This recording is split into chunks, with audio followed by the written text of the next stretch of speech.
La Bible en un an, la 187e journée, le livre d'Ésaïe, chapitre 5, verset 25, au chapitre 7, verset 25, le livre des psaumes, chapitre 4, versets 1 à 9, le livre des proverbes, chapitre 18, versets 7 et 8, les actes des apôtres, chapitre 5, versets 1 à 42. Ésaïe, chapitre 5. C'est pourquoi la colère de l'Éternel s'enflamme contre son peuple. Il étend sa main sur lui, et il le frappe. Les montagnes s'ébranlent, et les cadavres sont comme des balayures au milieu des rues. Malgré tout cela, sa colère ne s'apaise point, et sa main est encore étendue. Il élève une bannière pour les peuples lointains, et il en siffle un des extrémités de la terre. Et voici, il arrive avec promptitude et légèreté. Nul n'est fatigué, nul ne chancelle de lassitude, personne ne sommeille, ni ne dort. Aucun n'a la ceinture de ses reins détachée, ni la courroie de ses souliers rompus. Ses flèches sont aiguës, et tous ses arcs tendus. Les sabots de ses chevaux ressemblent à des cailloux, et les roues de ses chars à un tourbillon. Son rugissement est comme celui d'une lionne. Il rugit comme des lionceaux, il gronde et saisit la proie, il l'emporte, et personne ne vient au secours. En ce jour, il y aura près de lui un mugissement, comme celui d'une tempête sur mer. En regardant la terre, on ne verra que ténèbres, avec des alternatives d'angoisse et d'espérance. Au ciel, l'obscurité régnera. Ésaïe, chapitre 6. L'année de la mort du roi Osias, je vis le Seigneur assis sur un trône très élevé, et les pans de sa robe remplissaient le temple. Des séraphins se tenaient au-dessus de lui.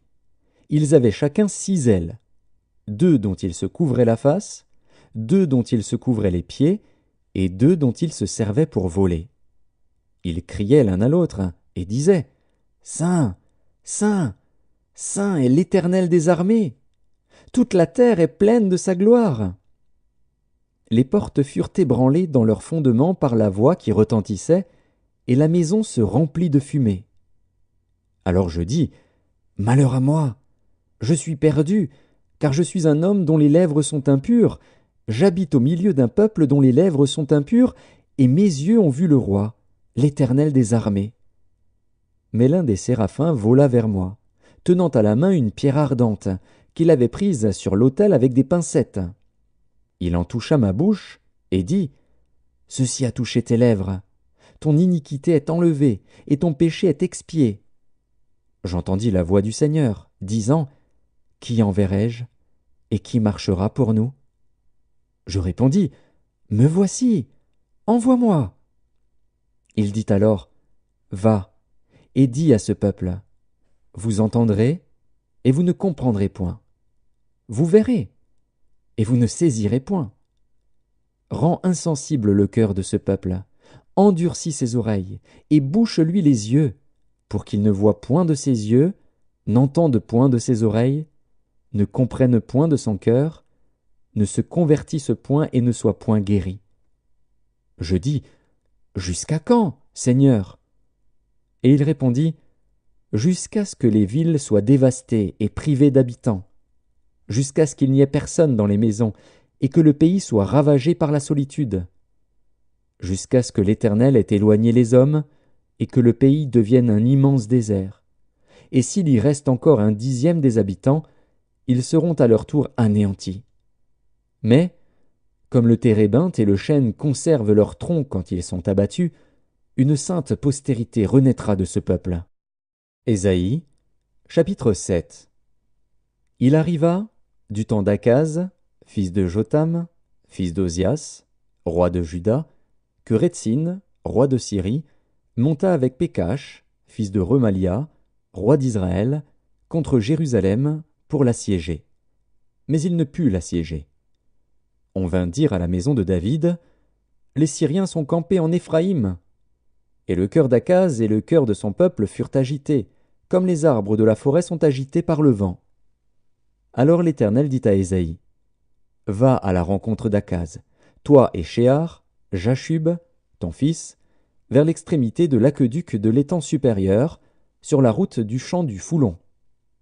Et dis-lui, sois tranquille, ne crains rien, et que ton cœur ne s'alarme pas devant ces deux bouts de tison fumant, devant la colère de Rétzin et de la Syrie, et du fils de Remalia, de ce que la Syrie médite du mal contre toi, de ce qu'Éphraïm et le fils de Remalia disent, montons contre Juda, assiégeons la ville, et battons-la en brèche, et proclamons-y pour roi le fils de Tabil. Ainsi parle le Seigneur, l'Éternel, cela n'arrivera pas, cela n'aura pas lieu. Car Damas est la tête de la Syrie, et Rétzin est la tête de Damas. Encore 65 ans, Éphraïm ne sera plus un peuple. La Samarie est la tête d'Éphraïm, et le fils de Remalia est la tête de la Samarie. Si vous ne croyez pas, vous ne subsisterez pas. L'Éternel parla de nouveau à Akaz et lui dit, « Demande en ta faveur un signe à l'Éternel, ton Dieu. Demande-le, soit dans les lieux bas, soit dans les lieux élevés. » Akaz répondit, « Je ne demanderai rien, je ne tenterai pas l'Éternel. » Ésaïe dit alors, « Écoutez donc, maison de David, est-ce trop peu pour vous de lasser la patience des hommes, que vous lassiez encore celle de mon Dieu? C'est pourquoi le Seigneur lui-même vous donnera un signe. Voici, la jeune fille deviendra enceinte, elle enfantera un fils, et elle lui donnera le nom d'Emmanuel. Il mangera de la crème et du miel, jusqu'à ce qu'il sache rejeter le mal et choisir le bien. Mais avant que l'enfant sache rejeter le mal et choisir le bien, le pays dont tu crains les deux rois sera abandonné. L'Éternel fera venir sur toi, sur ton peuple et sur la maison de ton père, des jours tels qu'il n'y en a point eu depuis le jour où Éphraïm s'est séparé de Juda, le roi d'Assyrie. En ce jour-là, l'Éternel sifflera les mouches qui sont à l'extrémité des canaux de l'Égypte et les abeilles qui sont au pays d'Assyrie. Elles viendront et se poseront toutes dans les vallons désolés et dans les fentes des rochers, sur tous les buissons et sur tous les pâturages. En ce jour-là, le Seigneur rasera avec un rasoir pris à louage au-delà du fleuve, avec le roi d'Assyrie, la tête et le poil des pieds. Il enlèvera aussi la barbe. En ce jour-là, chacun entretiendra une jeune vache et 2 brebis. Et il y aura une telle abondance de lait qu'on mangera de la crème, car c'est de crème et de miel que se nourriront tous ceux qui seront restés dans le pays. En ce jour-là, tout lieu qui contiendra 1000 ceps de vigne, valant 1000 cycles d'argent, sera livré aux ronces et aux épines. On y entrera avec les flèches et avec l'arc, car tout le pays ne sera que ronces et épines. Et toutes les montagnes que l'on cultivait avec la bêche ne seront plus fréquentées, par crainte des ronces et des épines. On y lâchera le bœuf, et la brebis en foulera le sol. Psaume 4. Au chef des chantres, avec instruments à cordes, psaume de David. Quand je crie, réponds-moi, Dieu de ma justice. Quand je suis dans la détresse, sauve-moi. Aie pitié de moi, écoute ma prière. Fils des hommes, jusque à quand ma gloire sera-t-elle outragée? Jusque à quand aimerez-vous la vanité, chercherez-vous le mensonge? Sachez que l'Éternel s'est choisi un homme pieux. L'Éternel entend quand je crie à lui. Tremblez et ne péchez point. Parlez en vos cœurs sur votre couche, puis taisez-vous. Offrez des sacrifices de justice et confiez-vous à l'Éternel. Plusieurs disent, qui nous fera voir le bonheur? Fais lever sur nous la lumière de ta face, ô Éternel. Tu mets dans mon cœur plus de joie qu'ils n'en ont quand abondent leurs froment et leurs mou. Je me couche et je m'endors en paix, car toi seul, ô Éternel, tu me donnes la sécurité dans ma demeure. Livre des Proverbes, chapitre 18. La bouche de l'insensé cause sa ruine, et ses lèvres sont un piège pour son âme. Les paroles du rapporteur sont comme des friandises, elles descendent jusqu'au fond des entrailles. Les Actes des Apôtres, chapitre 5. Mais un homme nommé Ananias, avec Saphira, sa femme, vendit une propriété et retint une partie du prix, sa femme le sachant. Puis il apporta le reste et le déposa aux pieds des apôtres. Pierre lui dit, Ananias, pourquoi Satan a-t-il rempli ton cœur, au point que tu mentes au Saint-Esprit et que tu aies retenu une partie du prix du champ? S'il n'eût pas été vendu, ne te restait-il pas?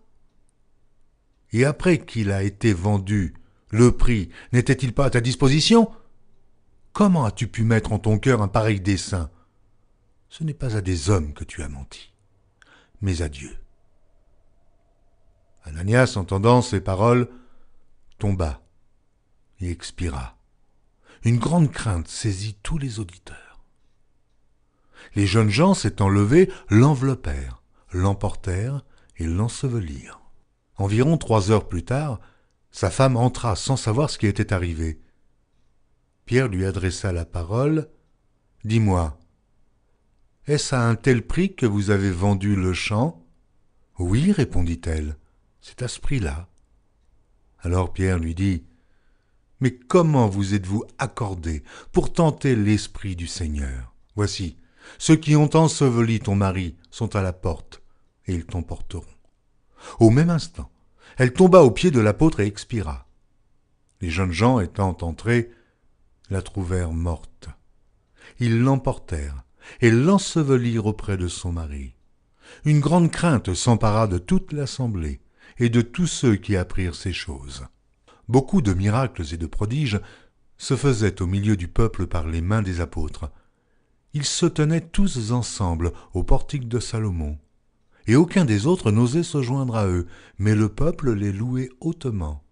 Le nombre de ceux qui croyaient au Seigneur, hommes et femmes, s'augmentait de plus en plus, en sorte qu'on apportait les malades dans les rues et qu'on les plaçait sur des lits et des couchettes, afin que, lorsque Pierre passerait, son ombre au moins couvrit quelqu'un d'eux.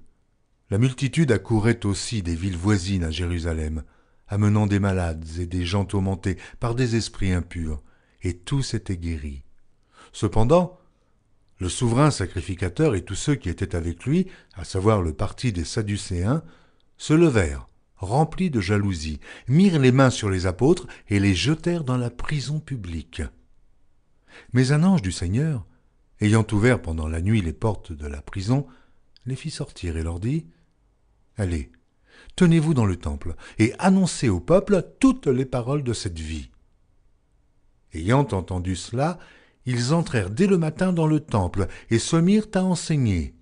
Le souverain sacrificateur et ceux qui étaient avec lui étant survenus, ils convoquèrent le Sanhédrin et tous les anciens des fils d'Israël, et ils envoyèrent chercher les apôtres à la prison. Les huissiers, à leur arrivée, ne les trouvèrent point dans la prison. Ils s'en retournèrent et firent leur rapport en disant « Nous avons trouvé la prison soigneusement fermée, et les gardes qui étaient devant les portes. Mais, après avoir ouvert, nous n'avons trouvé personne dedans. » Lorsqu'ils eurent entendu ces paroles, le commandant du temple et les principaux sacrificateurs ne savaient que penser des apôtres et des suites de cette affaire. Quelqu'un vint leur dire « Voici, les hommes que vous avez mis en prison sont dans le temple et ils enseignent le peuple. » Alors le commandant partit avec les huissiers et les conduisit sans violence, car ils avaient peur d'être lapidés par le peuple. Après qu'ils les eurent amenés en présence du Sanhédrin, le souverain sacrificateur les interrogea en ces termes. « Ne vous avons-nous pas défendu expressément d'enseigner en ce nom-là?